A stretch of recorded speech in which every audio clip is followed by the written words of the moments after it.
الشيخين والمسلمين أجمعين خصوصا إلى والدينا وأولادنا وشرطنا وقرابتنا أجمعين خصوصا إلى حاجتنا والمقصودنا والمعاناة خصوصا إلى سيدنا وشيخنا الشيخ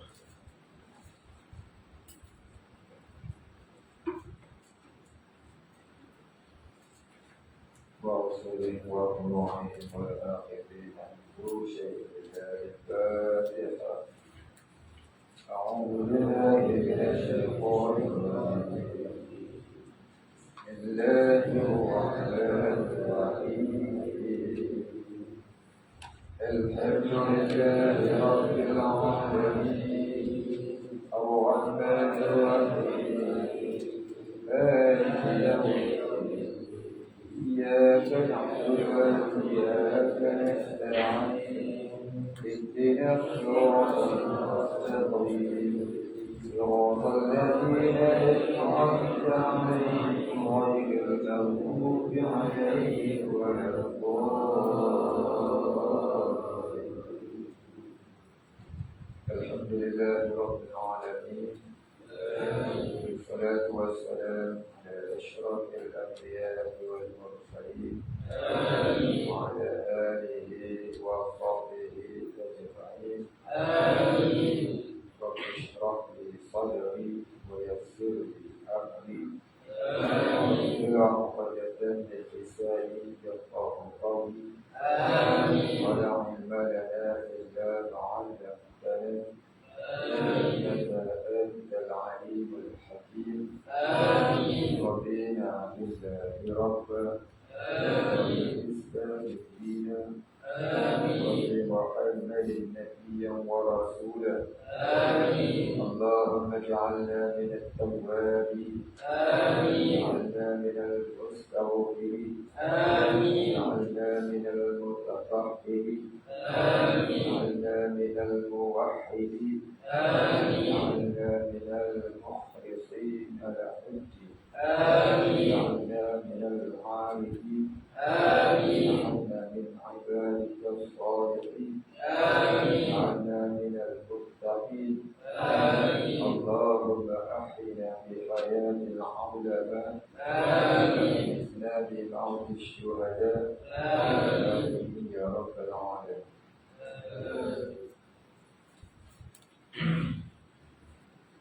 بسم الله الرحمن الرحيم. قال المصنف والمؤلف رحمه الله تعالى ونفعنا به وبعلمه وبركاته آمين يا رب العالمين. قال المصنف كأن ألا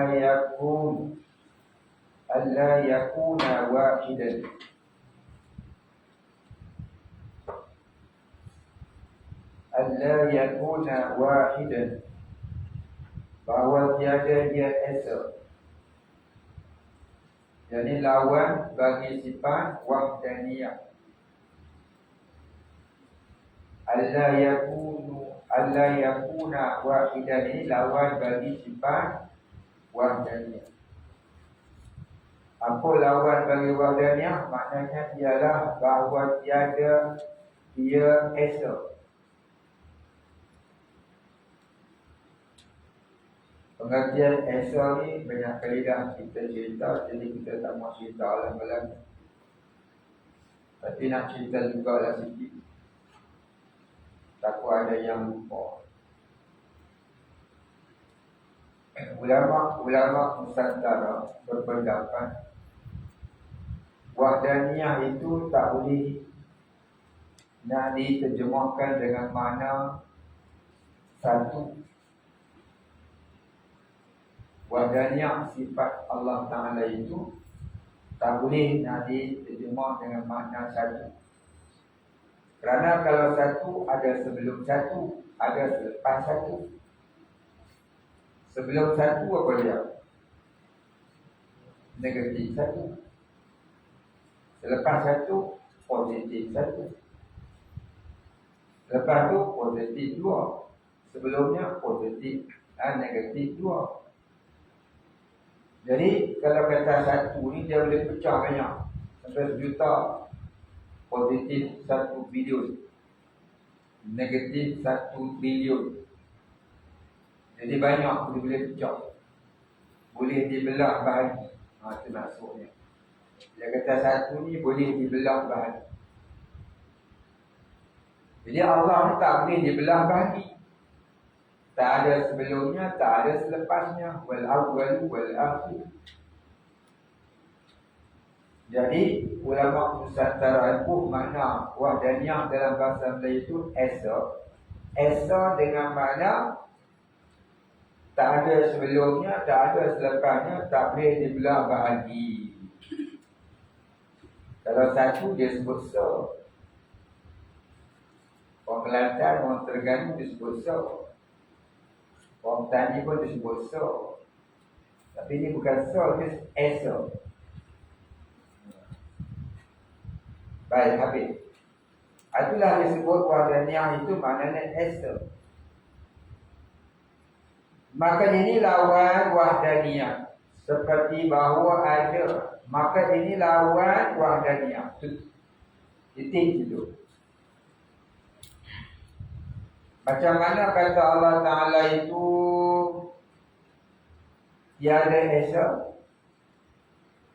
Seperti mana tidak ia itu esa ialah bahawa ada ia Allah bersusun pada zatnya.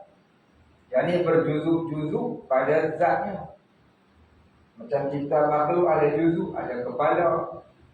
Di kepala bersusun pula dengan mata, dengan hidung, dengan telinga, dengan gigi, dengan tahi gigi.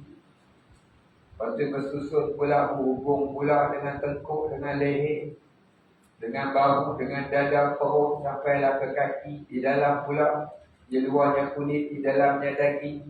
Ada pula darah bersusun pula dengan tulang urat saraf, dengan usus. Usus kita ni panjang. Usus kita tu kalau dibelah, perut tarik keluar usus. Usus tu panjang dia 5 kali lidah. Kalau orang panjang dia 5 kaki kali 5 kaki ya, 25 kaki. Usus panjang. Jadi Allah Ta'ala tidak bersusun begitu, tidak berjuzuk begitu. Itu maknanya. Bahawa tiada ia bersusun pada zatnya. Zat Allah, diri Allah tak bersusun macam mana diri kita makhluk. Atau pada sifatnya. Jadi tidak pula tiada esa pada sifat. Atau tidak pula tiada esa pada sifat. Seperti dua kudrat. Ada dua kekuatan. Macam kita ni ada 2 tangan. Ada kekuatan tangan, ada kekuatan kaki, ada kekuatan kepala, ada kekuatan siku, ada kekuatan penumbuk, ada kekuatan penampar. Ya, pada luar kita kata gitulah. Tapi Allah Ta'ala ni bukanlah ada macam tu. Macam 2 lagu tu. Macam kita ni 2 tangan, 2 kaki, 2 mata, 2 telinga. Atau ada ia baginya menyamai pada zatnya. Jadi ada yang menyamai sesuatu itu dengan zat Allah. Iaitu syirik pada zatnya. Syirik ni maknanya menyerupai. Ataupun ada persamaan. Ataupun menyamai. Itu maksud kata syirik. Orang sebut syiriknya sekutu. Sekutu ni maknanya yang bersamaan, yang menyerupai. Itu kata syirik tu. Maknanya tak ada sesuatu pun yang menyerupai Allah. Laisa kamitslihi syai'. Atau ada ia baginya pada wujud yang memberi bekas pada sesuatu fi'il daripada beberapa fi'il. Titik. Maksudnya ataupun ada sesuatu selain Allah yang boleh menjadikan perbuatan diri.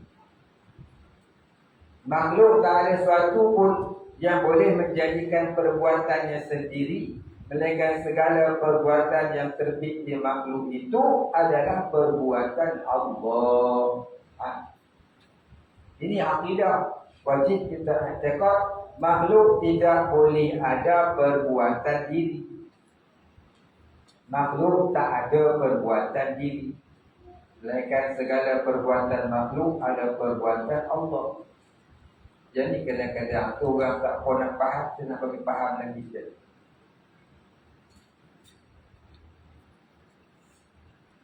Macam mana? Ada orang kata ilmu tasawuf ni tak betul, pasal dia nak buang keakuan diri. Nak cerita lagi sekali hak hikam sebenarnya. Ada banyak orang tak faham. Kalau kita buang keakuan diri, kenapa kita solat, kita kata aku solat sahaja, aku solat waktu zuhur. Kenapa kalau kita puasa dia niat sahaja aku puasa menaikkan bulan Ramadan? Kenapa kalau kita naik haji kita niat nawaitu sahaja aku menaikkan haji dan umrah? Semua kita kata aku kan. Jadi kalau nak buang keakuan, maka terbatallah niat usolli fardhu zuhur itu salah. Maka sebab tu kita tak boleh buang aku. Ini kena faham. Kena faham boleh. Dengar boleh. Pasal ada ustaz-ustaz tu kata tasawuf ni sesat, ngaji hikam tu sesat. Pasal nak buang keakuan, kita tak boleh buang keakuan. Kita nak kalau buang keakuan jadi Jabariyah. Apa dia Jabariyah?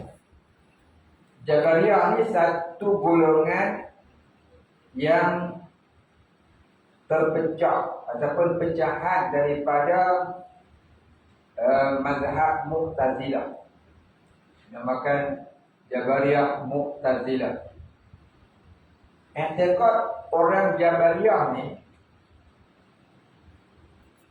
semua makhluk tak ada perbuatan, melainkan semua yang terbit di alam adalah perbuatan Allah. Begitulah pada hakikat, begitulah pada syariat. Pada syariat makhluk tak ada ikhtiar. Tidak ada ikhtiar ni memang tidak ada pilihan. Pada hakikat pun makhluk itu tidak ada ikhtiar, tidak ada pilihan. Makhluk itu majbur. Apa dia majbur? Keterpaksaan menuruti takdir ilahi. Majbur maknanya keterpaksaan. Maknanya makhluk itu keterpaksaan menuruti takdir ilahi tanpa ada kuasa memilih. Kalau sudah tertakdir jahat, jahatlah dia. Nak jadi baik tak boleh. Kalau tertakdir baik, baiklah dia. Nak jadi jahat tak boleh. Tapi satu i'tiqad Jabariyah ni ialah selepas mati maka dia akan hilang lenyap begitu saja. Tak ada syurga, tak ada neraka. Jadi macam binatang-binatang lah. Bila mati, dia lenyap begitu saja, habis. Mati namanya finish already. Tak ada apa lah, abang, tak ada apa lah. Ini i'tiqad Jabariyah yang sesat lagi menyesatkan. Yang i'tiqad ini kafir, wa'iyyazubillah. Ini i'tiqad zindik yang kafir. Pakai hakikat sahaja tak ada syariat. Pakai hakikat sahaja tak ada syariat. Faham? Ini i'tiqad Jabariyah. Ini i'tiqad yang kafir, zindik. Kafir tu, maknanya tak ada masuk syurga. Kekal dalam neraka. Dia pun tak mengaku ada syurga, ada neraka. Bila mati habis banyak. Ini i'tiqad orang Jabariyah. Maka Jabariyah tu ambil daripada kalimah majbur, keterpaksaan.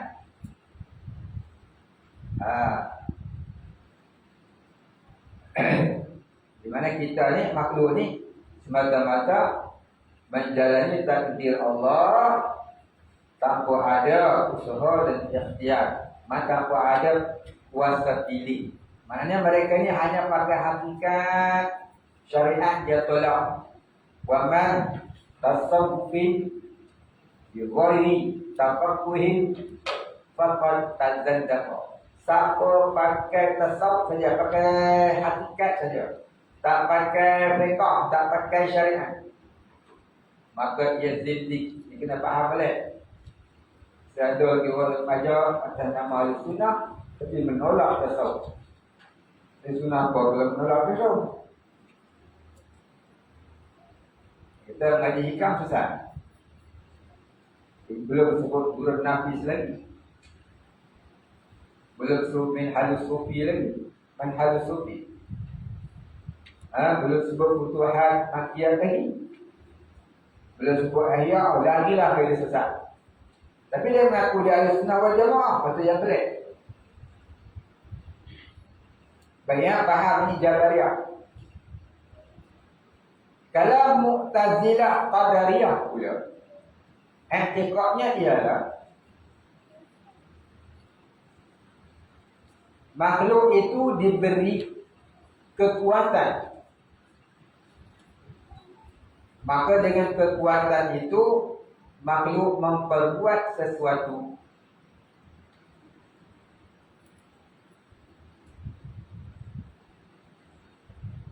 Tetapi kekuatan itu hanyalah pada yang kebaikan.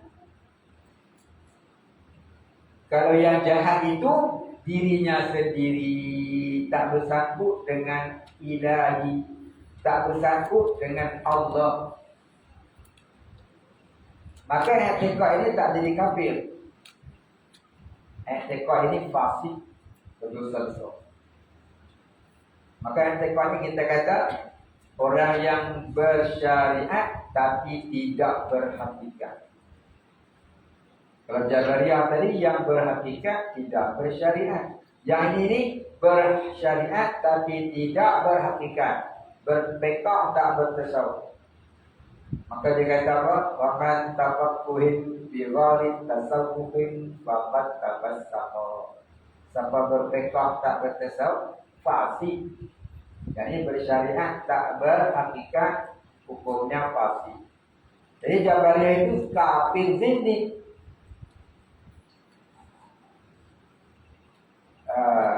Qadariyah tadi itu fasik, tak jadi kafir, dosa besar. Mana ahli sunnah?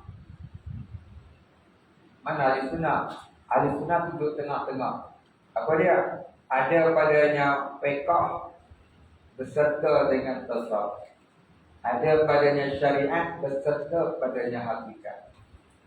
Wa man tasawwufin wa man jama'ahuma faqad tahaqqaqa. Siapa yang ada kedua-duanya itulah yang tahqiq, yang sebenarnya Ahlussunnah wal Jamaah. Apa? Dia ada fiqh, dia ada tasawuf, dia ada syariat, dia ada hakikat. Maka kita kena faham apa itu syariat. Syariat itu membahasakan dirinya. Apa itu hakikat? Hakikat itu memandang ianya adalah kuasa Allah. Syariat memandang dirinya. Hakikat memandang Allah. Contoh, aku solat. Pada bahasa, pada lugah dia kata aku. Namun pada hakikat dia faham Allah yang menggerakkan aku solat. Macam kita makan ubat. Ubat itu syariat, menyembuhkannya ialah Allah. Maka Allah itu hakikat. Ubat itu syariat, Allah itulah hakikatnya. Makan ubat yang menyembuhkan Allah. Ubat itu syariat. Allah itulah hakikat yang menyembuhkan. Makan itu kenyang. Maka kenyang itu kita kata apa? Hasil daripada nasi tadi, makan tadi. Maka kita kata apa? Aku makan nasi yang kenyang ni. Makan nasi kenyang itu syariat. Hakikatnya Allah lah yang mengenyangkan. Jadi kena ada dua-dua. Itu ahli sunnah. Jadi kita kena ada dua-dua. Syariat kena ada, hakikat kena ada.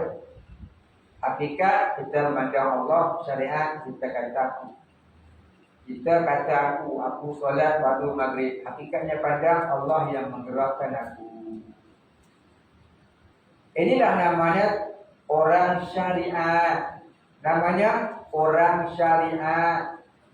Ahli sunnah wal jamaah. Maka Jabariyah tertolak, dia kafir. Mu'tazilah tertolak, dia fasik. Ahli sunnah dia yang tahqiq akidahnya. Namun di sana ada satu lagi mazhab, namanya mazhab ahlul kashfi. Mazhab ahlul kashfi, orang-orang yang dikurniakan oleh Allah sentiasa musyahadahkan Allah. Dia bukan darjah i'tiqad, tapi darjah musyahadah. Darjah musyahadah ni macam mana? Ini pula. Dia bukan Jabariyah, tapi dia musyahadah. Jabariyah i'tiqad, sebab tu dia salah. Banyak kali saya kata, jangan dibuat musyahadah itu sebagai i'tiqad, sesat. Jabariyah ni sesat sebab dia jadikan musyahadah sebagai i'tiqad. Orang musyahadah dia pandang Allah bukan bukan semata-mata i'tiqad. Dia bukan i'tiqad, musyahadah. Musyahadah ni ialah orang yang sudah hilang rasa keakuan diri disebabkan tajalli Allah di dalam hati. Maka dengan tajalli itu terasa semua perbuatan adalah perbuatan Allah. Tak kala itu hilang rasa keakuan diri ataupun anania ataupun kasbul wujud. Maka mereka ini bukan i'tiqad, tapi rasaan di mata hati. Rasa dia tak sama dengan i'tiqad. Rasa dia tak sama dengan i'tiqad. Macam mana kata rasa tak sama dengan i'tiqad? Contohnya kita rasa rindu. Orang yang rindu dekat mak dia. Mak dia duduk jauh tu. Mana? Petai sungai. Jauh lah, jauh. Rindu ke mak dia. Rindu boleh cakap. Rindu boleh cakap tak? Boleh tak? Boleh. Sebab tak boleh cakap rindu.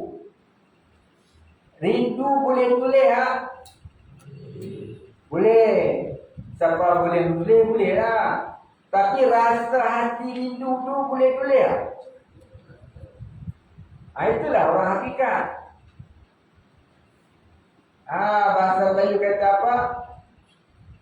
Berat mata memandang, berat lagi bahu mikul. Betul. Kita rasa buatnya, tapi kita tak rasa macam mana ada rasa. Maka ada rasa tu namanya orang ahlul kashfi, orang yang sebenar-benar memandang perbuatan Allah. Maksudnya akibat daripada perasaan itu hilang rasa keakuan diri. Yang tu dia katakan sesat oleh puak-puak tak faham tasawuf ni. Ya. Berat mata mandang, berat lagi mata bahu mikul. Barangkali tak ada istilah hidup dia. Rindu mak kat kampung, barangkali tak ada lah istilah hidup dia. Di mana-mana pun bayar muka mak. Itulah kata. Ya. Orang yang hilang ananiah tadi. Di mana-mana pun dia terpandang Allah. Nampak orang tu kuat, tak terasa orang tu kuat, terasa Allah yang kuat. Ya. Dia solat, tak terasa dia solat, rasa Allah menggerakkan dia mengerjakan solat. Itu namanya tauhidul af'al. Mengesahkan perbuatan Allah. Mengakui segala perbuatan yang terbit di alam ini adalah perbuatan Allah. Mengakui itu i'tiraf. Merasai itu hakikatnya musyahadah.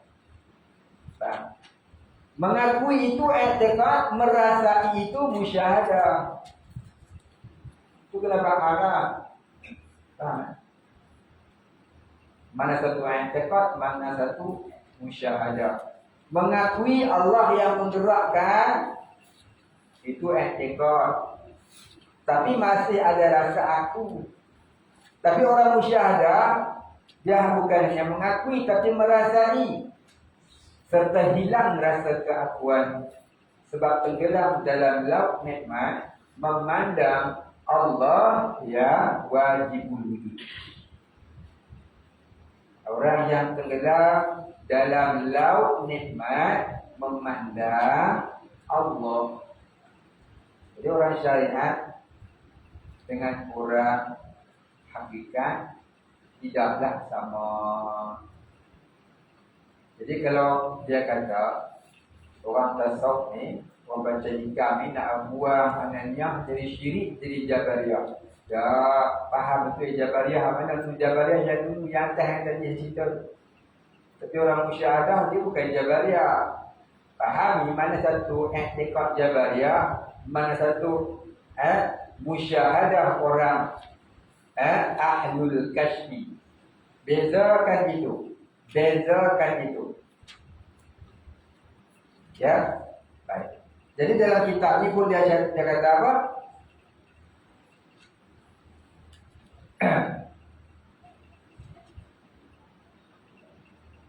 Wahdaniyah pada af'al ni mengakui akan keesaan Allah pada perbuatan. Maknanya apa? Wajib kita i'tiqad segala perbuatan yang terbit di alam adalah perbuatan Allah, bukan perbuatan makhluk. Jadi dalam Ahlussunnah wal Jamaah dia gini. Kalau Jabariyah i'tiqadnya semua dari Allah, aku tak ada apa sekarang. Kalau pada dia Allah beri kekuatan pada dia, maka dengan kekuatan itu dia melakukan sesuatu, itu sesat, pasti dosa besar. Kalau ahli sunnah begini. Makhluk tidak boleh memberi bekas.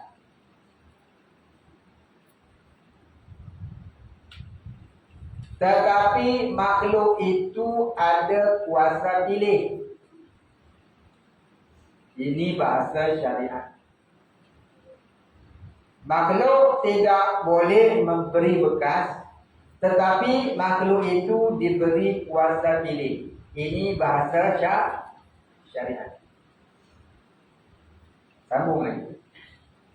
Apabila makhluk itu hendak melakukan sesuatu, apabila makhluk itu hendak melakukan sesuatu, tak kala itu takdir ilahi menolong menggerakkannya.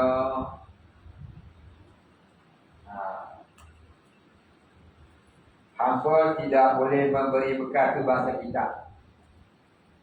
Tetapi hamba diberi kuasa pilih nanti nak buat apa, nak solat ke, semayang ke, nak tengok wayang. Kalau kau pilih nak solat, nak semayang, Allah gerakkan kau semayang. Kalau kau tengok wayang, Allah gerakkan kau tengok wayang.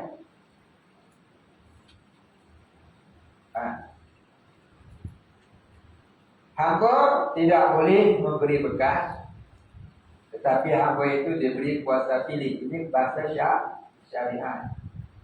Tak kala hamba itu, apabila hamba itu hendak melakukan sesuatu, tak kala itu takdir ilahi menolong menggerakkannya. Ini pada i'tiqad. Orang syariat. Baik, kepahaman dia macam mana? Kepahaman dia tulis kat bawah untuk kepahamannya. Wajib beriktikad segala yang berlaku di alam adalah perbuatan Allah, baik ataupun jahat. Mana dalil? Dalilnya rukun iman yang ke-6, wa bil qadri khairihi wa syarrihi min Allah Ta'ala. Percaya kepada perbuatan baik dan buruk hakikatnya daripada Allah Ta'ala. Baik, habis. Sambung. Namun pada adab dengan Allah, yang baik itu katalah dari Allah, dan i'tiqad pun ianya dari Allah.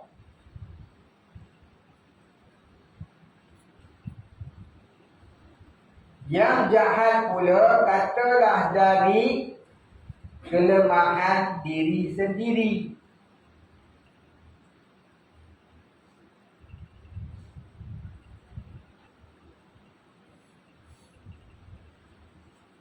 Pada i'tiqad, pada i'tiqad jahat itu pun dari Allah. Jadi pada adab dengan kata jahat dari Allah, tak boleh jahat adab. Satu orang kata apa? Yang baik itu dari Allah, yang lemah itu dari kebajikan saya sendiri. Mohon ampun dan maaf. Itu bahasa beradab, itu bukan i'tiqad. Kalau i'tiqad yang baik dari Allah, yang jahat dari diri sendiri, itu i'tiqad qadariyah, i'tiqad mu'tazilah qadariyah. Itu cuma bahasa beradab. Yang baik dari Allah, jahat dari diri, itu bahasa beradab. Hakikatnya yang baik dan jahat semua dari Allah kata. Nak sebut tak boleh. I'tiqad dalam hati, simpan hati. Faham bahasa ini ya. Dengan sampai dah faham, pada orang kata nanti kita ikam dengan sedap kumpul. Kita nak tahu jangan gimana. Kadang-kadang dia bukan mengaji pun, pada cikgu pun kepaham sendiri dia. Kadang-kadang terus mengaji yang Jabariyah, yang mengaji yang Qadariyah punya.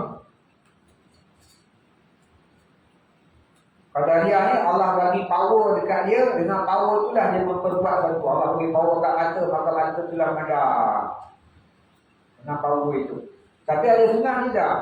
Allah tak beri sifat penglihatan itu pada kita. Allah tak beri sifat pendengaran itu kepada kita. Tak kala kita nak pandang itulah Allah mengizinkan kita memandang. Tak kala kita mendengar itulah Allah mengizinkan kita mendengar. Tak kala kita berbuat sesuatu itulah, tak kala itu Allah mengizinkan kita, Allah menggerakkan kita memperbuat.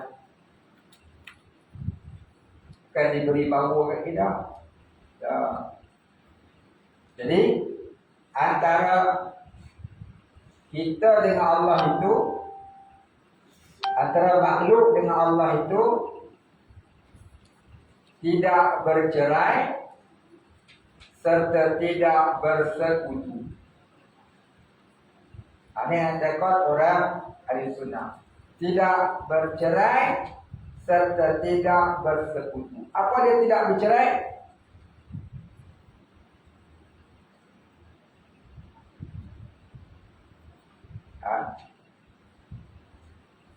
Siapa ini? Apa dia Syami? Tanya orang baru.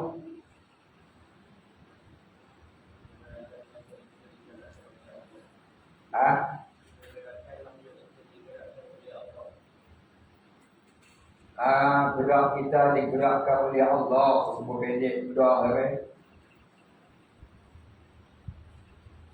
Gerak makhluk itu digerakkan oleh Allah, bukan gerak sendiri. Atau kata tak bercerai.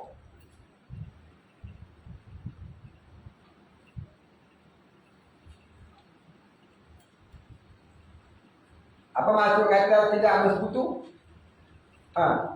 Alim.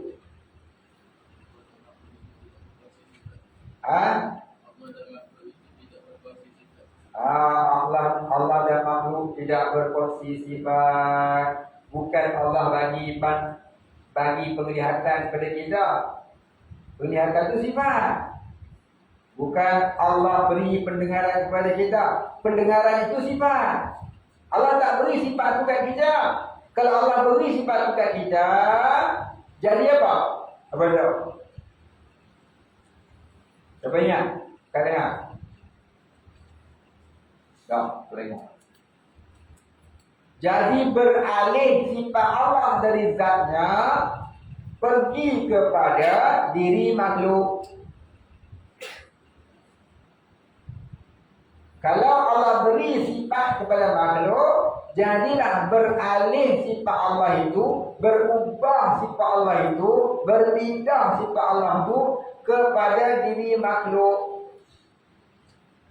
Maka beralih atau berpindah sifat Allah kepada sifat diri makhluk, ya. Maka beralih atau berpindah sifat Allah kepada diri makhluk adalah mustahil. Maka itu dikatakan tidak bersekutu, maknanya tak berkongsi sifat. Jadi salahlah pendapat Mu'tazilah Qadariyah yang dia kata Allah bagi sifat ke kita, maka dengan sifat itulah kita memperbuat sesuatu. Salah betul.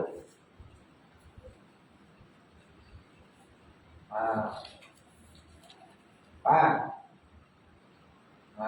Siapa tak faham boleh tanya akidah ni. Kami orang salah kat sini. Mana itu? Maka bezakan mana itu Jabariyah, mana itu Qadariyah, mana itu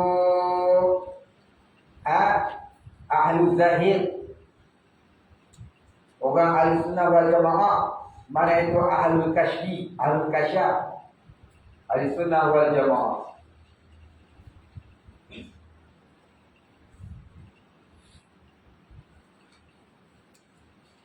Baik, soalan dia, adakah puasa pilih itu harus berlaku atau memberi bekas?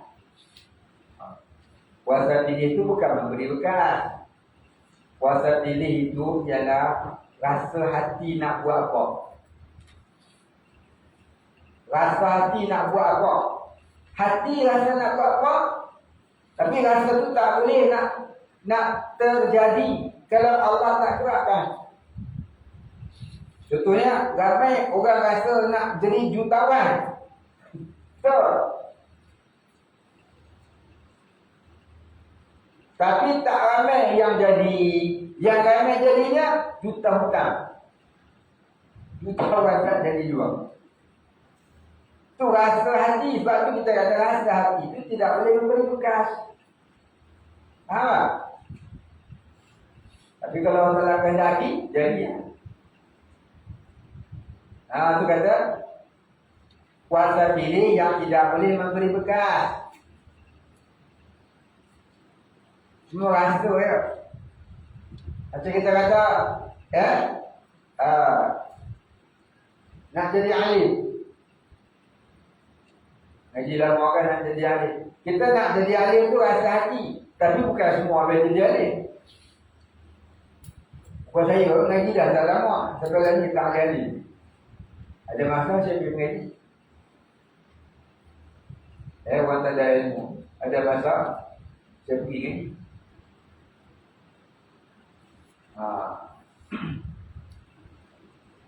Pasal apa? Pasal nak jadi ahli, tapi tak ahli. Jadi orang lain, tak jadi orang ahli. Faham? Itu kata kuasa pilih itu ada, tapi tak boleh memberi bekas. Kuasa pilih itu pada keinginan kita. Hakikatnya keinginan kita itu adalah gerakan dari Allah. Kalau Allah Ta'ala nak jadikan orang tu baik, maka digerakkan kuasa pilihnya nak jadi orang baik-baik. Maka Allah gerakkanlah dia jadi baik. Kalau Allah tak nak orang tu jadi baik, maka digerakkan kuasa pilih dalam hatinya tu nak jadi jahat.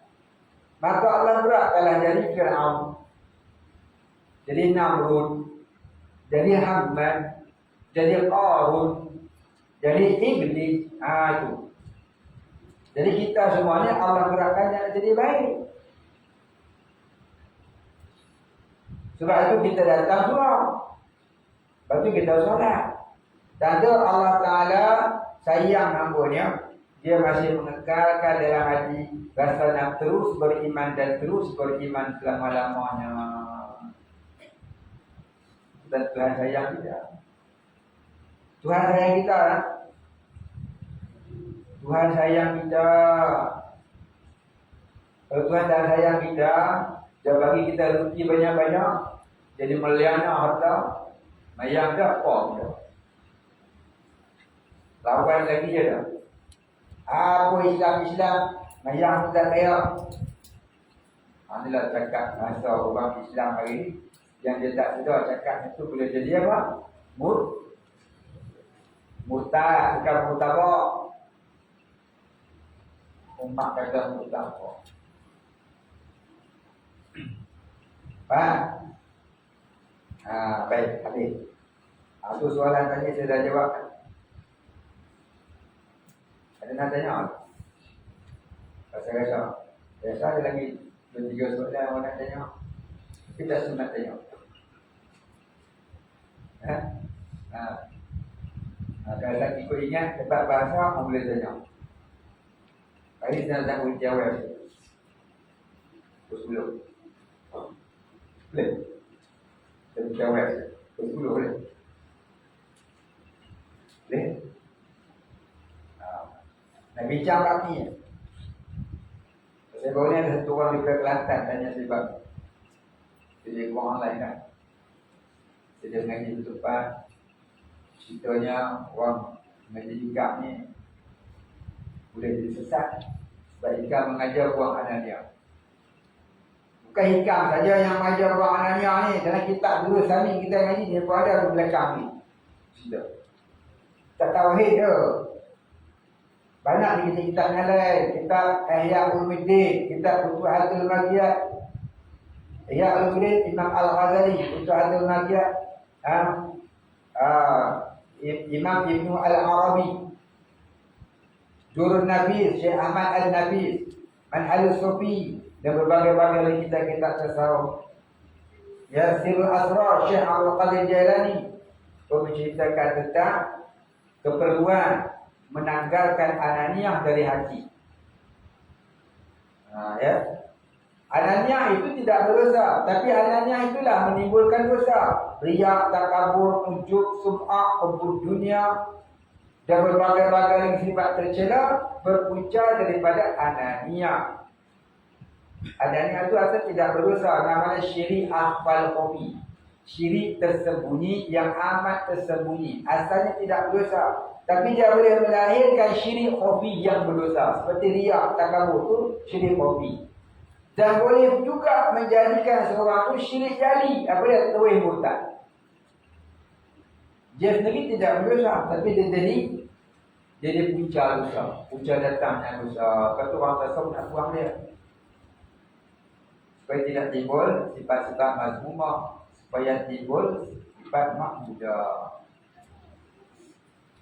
Ya.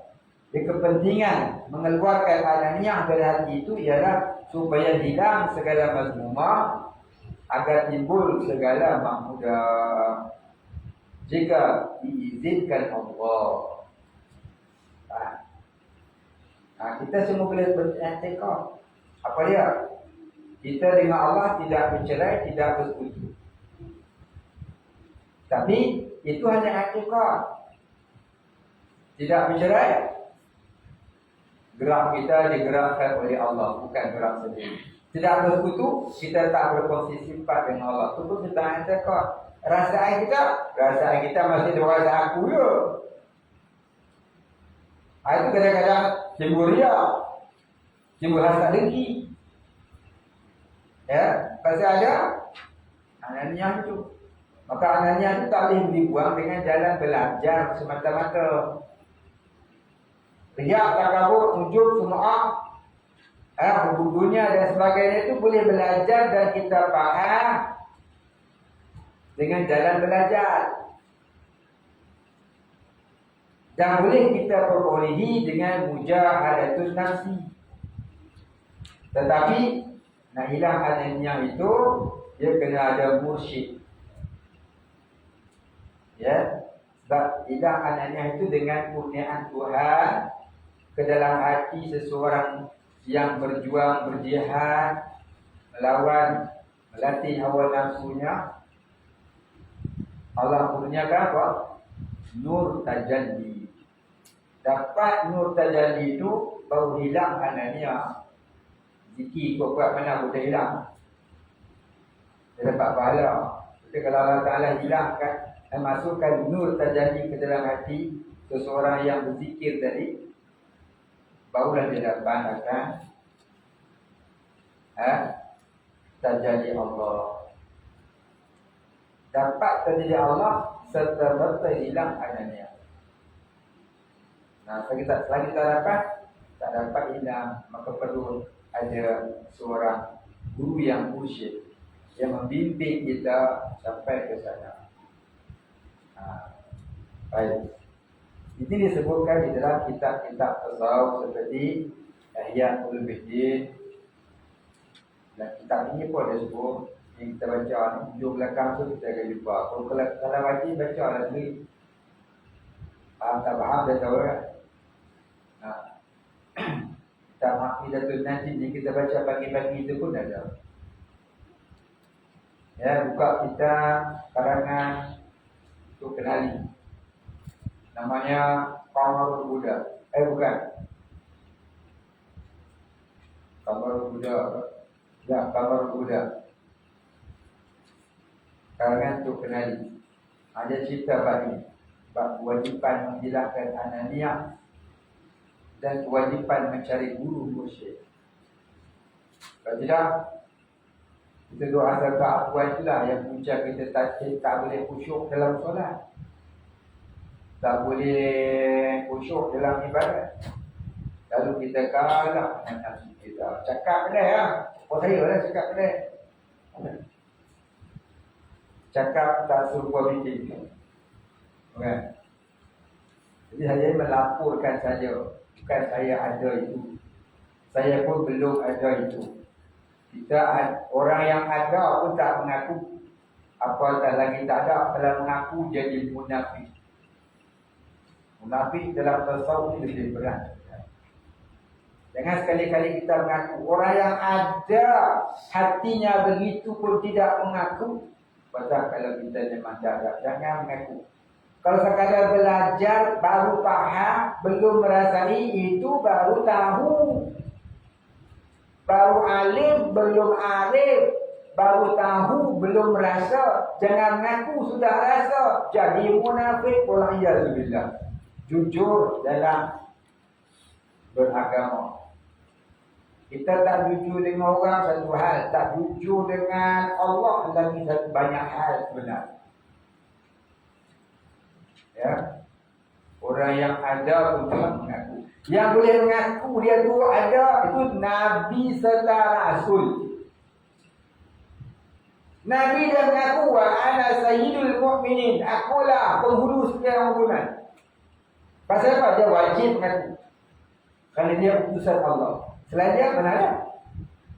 Nabi kita Muhammad dia mengaku ana sayyidul mu'min. Aku penghulu Sulaiman. Dia wajib mengaku sebab dia rasul. Dia utusan Allah, hanya seorang zamannya. Tapi wali-wali tak wajib mengaku. Bahkan kebanyakan wali menyembunyikan dirinya. Orang yang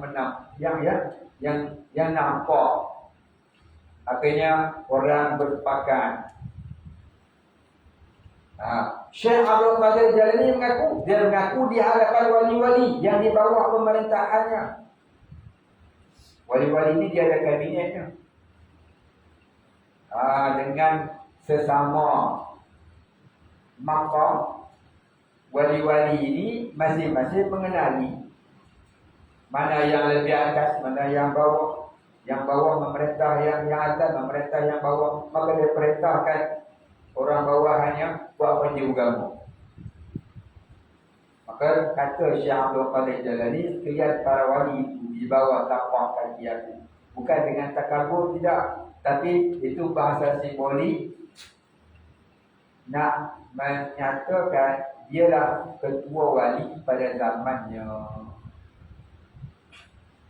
Macam seorang Perdana Menteri mengaku, saya PM, saya ada hak nak lantik menteri mana-mana. Betul tak? Betul tak? Betul tak? Betul. Dia nak cedeh, dia cedeh. Dia nak lantik, dia lantik. Dia dah kuasa. Itulah ibarat para wali itu di bawah tapak kaki aku. Kata Syekh Abdul Qadir Jalani, bukan dengan riak takabur, tapi dengan menyatakan dia itu seorang ketua para wali. Ya, para wali kena menurut perintahnya. Orang-orang agama dia wala. Kalau kita kita wakra. Faham? Jadi wali-wali ini ada yang paling besar tu ada 7 kabinet yang selalu kita cerita, betul kan? Baik. Itu yang besar. Ada kitab kata ada 40. Ada 40 jawatan. Para wali ini itu ada pecahan-pecahan je lah. Di bawah kementerian ada jabatan tu kan. Di bawah kementerian ada jabatan. Atas kementerian ada menteri, atas menteri ada timbalan Perdana Menteri, atasnya Perdana Menteri. Begitulah, wali-wali pun dia ada kabinetnya. Dan mereka pun ada majlis musyawarahnya. Di mana mereka bermusyawarah? Di Jabal Haq yang berada di luar alam nyata. Kita tak nampak. Mata kita ni tak nampak Jabal Haq ni. Para wali nampaklah sekali ditujukan oleh Allah. Jadi kebanyakan para wali itu tidak menonjolkan kewalian mereka kepada manusia. Ada yang kenal, ada yang tak kenal. Kebanyakannya menyembunyikan. Kenapa? Karena dalam tasawuf, hakikat tasawuf itu ialah hilang dakwah diri. Baik, ada yang nyata, ada yang tidak nyata. Jadi kalau kata wali ni, ada tak yang mengaku dirinya wali? Ya ada. Ada tak yang tak mengaku? Ya ada. Jangan kita mengaku kita wali sudah. Mereka mengaku wali nikah. Tidak tak kahwin juga. Betul?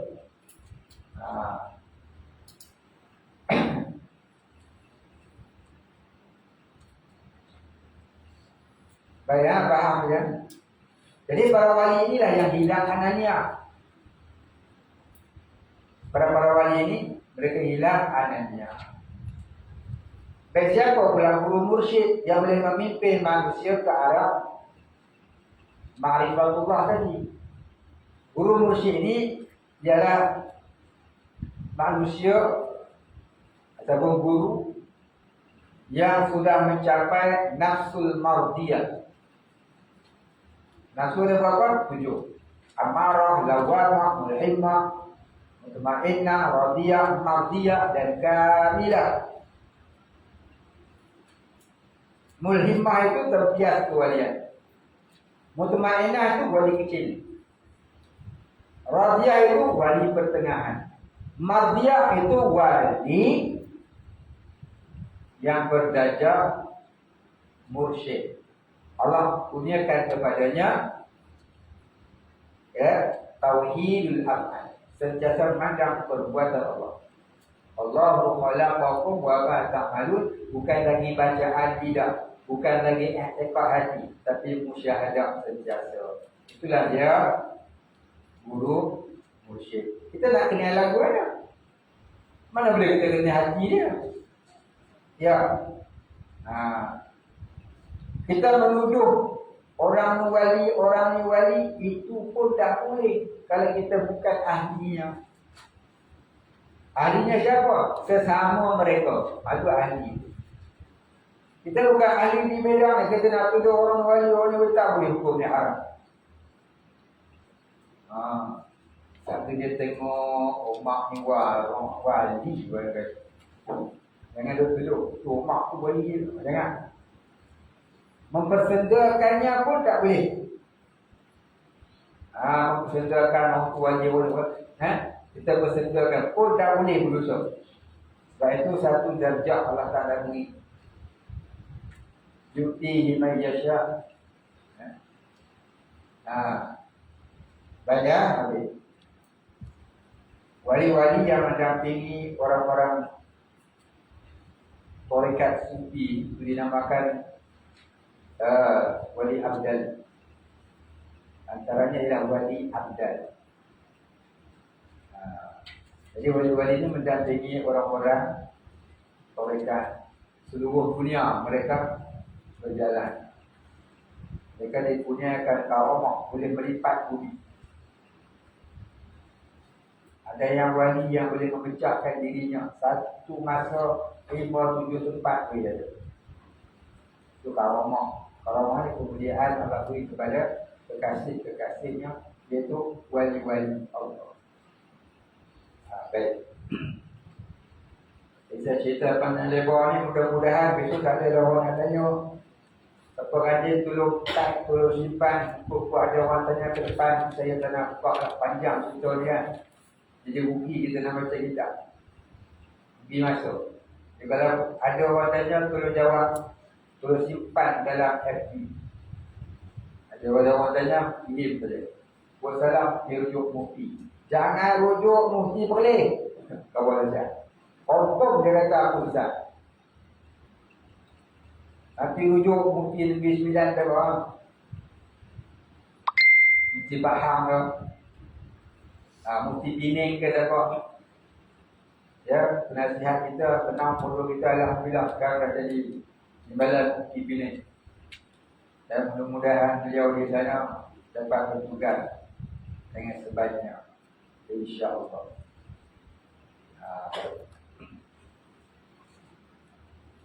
Maka dipaham daripada perkataan ini bahawa tiada memberi bekas pada suatu sebab daripada asbab. Asbabnya apa dia? Sebab satu kerana daripada asbab yang dikeranakan. Yang berada, jadi yang menjadi kebiasaan pada barang yang disertanya. Jadi apabila ada asbab, ada musabbab, tentunya ada api bersentuh kertas, maka jadi kebakaran. Bukanlah api itu yang menyebabkan kertas terbakar. Yang menyebabkan terbakar siapa? Allah. Bukan api. Kalau api lah yang membakar, ada power dekat dia boleh bakar, tentu Nabi Ibrahim terbakar. Nabi Ibrahim lagi lah pula dihubung terus ke dalam gunung api. Akhirnya api itu padam sendiri. Ya, Nabi Ibrahim sihat wal afiat. Siap boleh makan lagi dalam. Api itu jadi apa? Bardan wasalaman, sejuk dan mensejahterakan. Ini tidak membinasakan Nabi Ibrahim. Baik. Orang baca doa tu, baca ayat tu ubat sakit panas.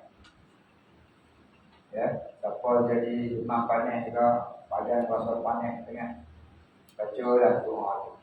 Kemudian Allah berikan kesembuhan panas. Jadi apa ayat dia?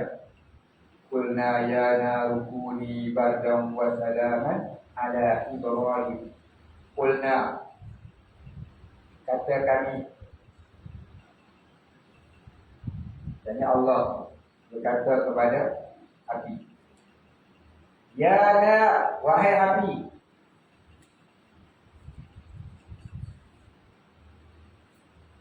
kuno, kunayana,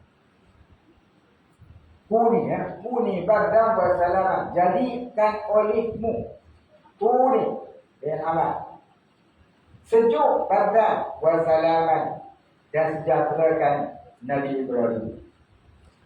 Baca dah doa sampai. Esok tak ada, bateri tak ada, ipad pun tak ada. Panas-panas, baca dah banyak-banyak kali. Mudah-mudahan Allah Ta'ala izin, rasa macam aircon kalau pun panas. Nanti lapar, takut dah lapar, tumpah ni orang kali, makan kita tak cukup orang kali. Kaji-kaji nak baca surah Al-Kautsar, Inna a'tainaka Al-Kautsar. Lapar sangat, dahaga sangat, baca kat daun, stop kata. Mudah hilang rasa lapar, rasa perih. Jadi dikatakan zikir itu mengenyangkan.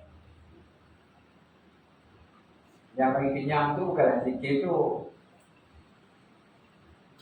Asbab zikir itu jadi tenang fikiran dengan Allah. Allah lah yang melupakan kita daripada lapar. Bila terlupa lapar, tak apa lupa. Nak lupakan lapar tu kena ingat satu benda yang lebih hebat daripada makanan yang mengenyangkan. Siapa yang menjadikan makanan? Iaitulah Allah. Jadi kita terfikir kuat sangat ni pasal itulah. Pasal kita terhenti di atas asbab yang berada. Baik, hadir. Maka tiada memberi bekas sikinun. Dengan baca sikin, nama orang pula ni. Sikinun. Apa dia sikinun? Apa sikinun? Coba tahu. Allahu Akbar. Sikinun pisau lah sedih. Oi.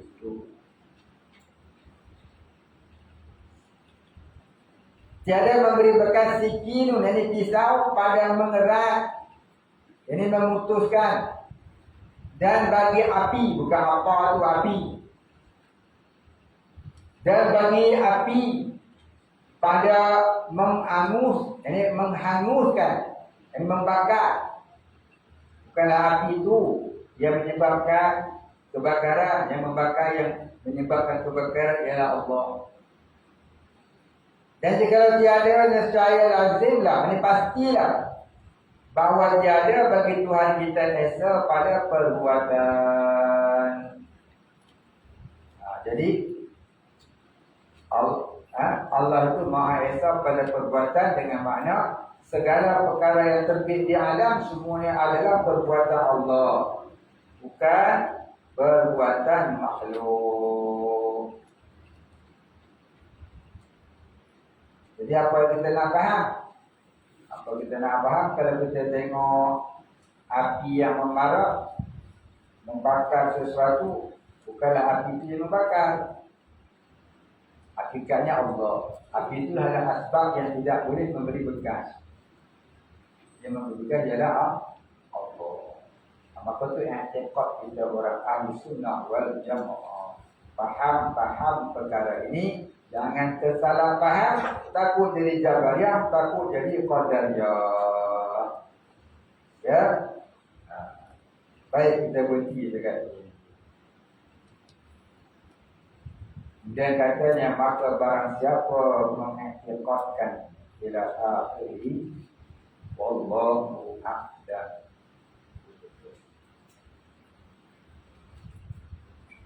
ولا علم لنا إلا ما علمتنا إنك أنت العليم الحكيم والله أعلم. الفاتحة. أعوذ بالله من الشيطان الرجيم. بسم الله الرحمن الرحيم. الحمد لله رب العالمين الرحمن الرحيم مالك يوم الدين إياك نعبد وإياك نستعين اهدنا الصراط المستقيم صراط الذين أنعمت عليهم غير المغضوب عليهم ولا الضالين. Tadi saya lupa empat tadi mazhab mazhab Mu'tazilah Jabariyah, mazhab Mu'tazilah Qadariyah, mazhab Ahlul Zahir ataupun Asy'ariyah. Mazhab Ahlul Zahir itu ataupun Asy'ariyah, iaitu ulama yang mengikuti Abu Hasan Al-Asy'ari. Yang ketiganya, yang keempat, mazhab Ahlul Kashfi, iaitu orang-orang yang alif billah, orang yang sentiasa musyahadah kepada Allah, atau kita kata orang-orang wali. Wallahu a'lam. A'udzubillahi minasyaitonir rajim. Bismillahirrahmanirrahim. Alhamdulillahi rabbil alamin.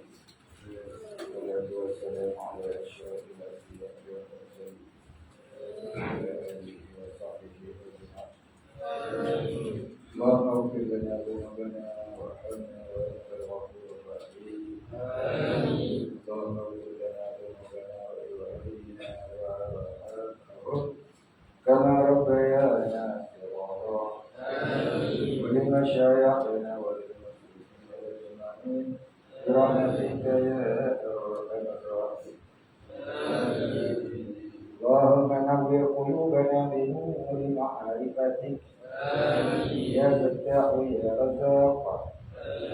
افتح لنا فتحا قريبا يا فتحه على انبيائك واوليائك وعبادك الصالحين. صلى الله على سيدنا محمد وعلى اله وصحبه اجمعين. ربك رب العزه عما يصفون على المرسلين والحمد لله رب العالمين.